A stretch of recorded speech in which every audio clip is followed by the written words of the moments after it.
Supreme Court Justice Oliver Wendell Holmes is quoted to have said, "Taxes are the price we pay for a civilized society." But if being civilized means to coexist peacefully, interacting through voluntary means instead of by violence, then taxation, one group of people forcibly depriving another of the fruits of their labor, is the exact opposite of being civilized. To steal the money that someone has earned through voluntary means is to steal that person's productivity, his time, and his effort, to steal a part of his life. And to steal a part of someone's life is called slavery. Taxes are often characterized as the people simply paying for the services they receive from government, but this is a gross mischaracterization. Imagine getting a bill from a private business for services you never asked for and may not even have wanted. And imagine that if you don't pay whatever price the business decides, they will wipe out your bank account, seize your assets, and possibly put you in a cage.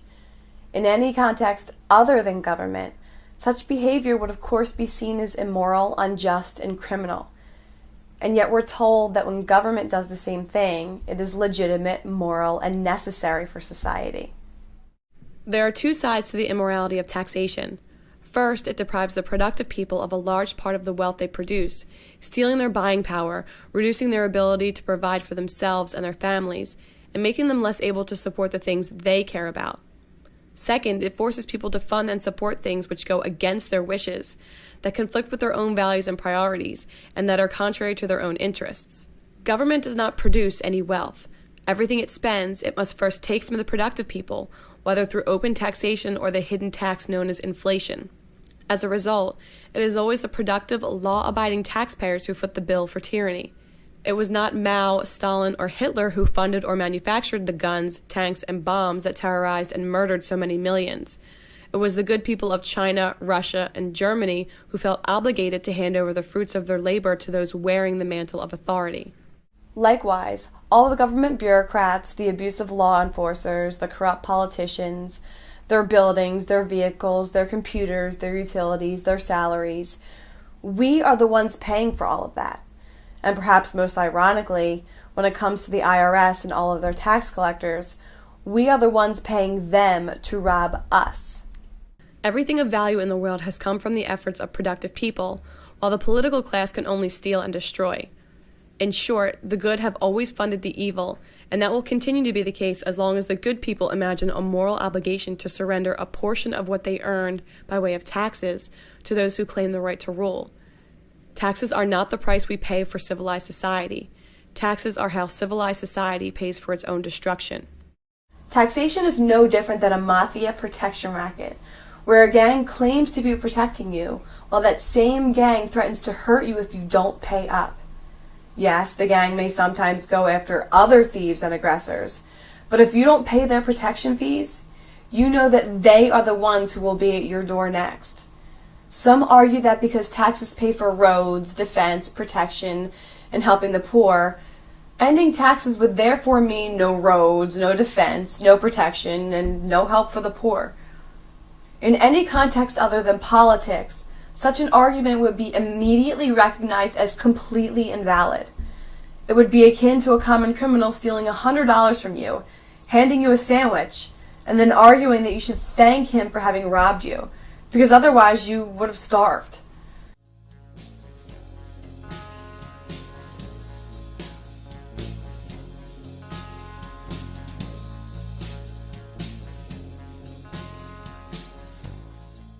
Would you like it if you could choose for yourself which government programs, if any, you were going to pay for? Yes. Yeah. Say yes, definitely. Oh yeah, I would like that. Okay. Yeah.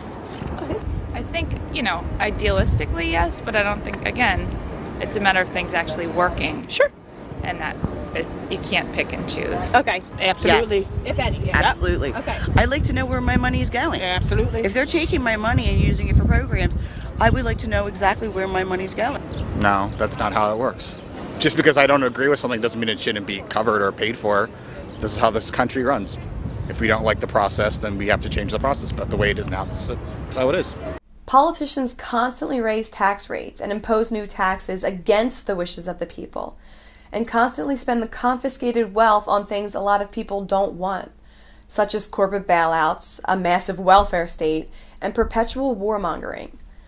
If the money was only used for services people wanted to purchase, and things people thought were good for society, there would be no need for an IRS. No need for those in power to back up their demands with the threat of fining or prosecuting anyone who doesn't pay up. They may pretend to be serving and representing you, but the politicians' true attitude is obvious. They don't care what you want, and they believe that they have more of a right to decide how your money is spent than you do. Those in power and in the mainstream media speak of taxation as the way people pay their fair share of the costs of society. The bizarre implication is that if money first passes through the hands of politicians and bureaucrats, it's good for the country and society, but if it doesn't, it's not. This implies that the people being forced to fund Ponzi schemes, government waste and corruption, and programs and agendas many people don't even approve of, somehow serves the common good, but that the people voluntarily donating, spending, or investing their own money on what they think is important is somehow selfish and destructive to society. Most of the victims of the government extortion racket have fallen for this rhetoric, and as a result, believe it's necessary, legitimate, and good for a ruling class to forcibly extort all of the productive people. If you try to avoid paying tribute to the politicians, your so-called fair share of taxes, if you try to prevent yourself from being robbed to fund things you oppose, your neighbors would likely view you as the criminal, and view those who would attack you as noble law enforcers. It would be like someone getting his car stolen, and instead of being angry at the thief, being angry at his neighbors who didn't get their car stolen. By portraying mass robbery as the people paying their fair share of the costs of society, thieves who have legalized their thievery can convince their victims to be proud of having been robbed, and to resent anyone who wasn't robbed. This is just one more example of how politicians use the tactic of divide and conquer to keep the people at war with each other, so they don't identify the real root of the problem, which is those who seek to rule over others.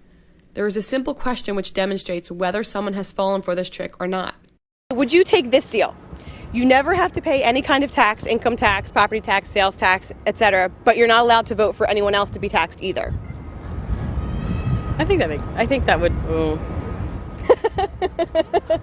I mean, if it's like in the like a very general sense, then yeah, I would agree to that. Yeah. Yep. Sure would. I don't think we should be taxed. No. I agree. Okay. Absolutely. Absolutely not. Okay, so you would not take that deal? No. Yeah. Yeah. Yeah, that's okay. There is nothing greedy or immoral about wanting to decide where your money goes, nor is there anything noble or virtuous about handing your earnings over to politicians. In fact, refusing to fund immoral and destructive agendas is righteous and justified, and does serve humanity and society as a whole, even if the thieves portray such actions as criminal. In contrast, it has always been the obedient, law-abiding taxpayers who have funded every government oppression in history, and that is nothing to be proud of.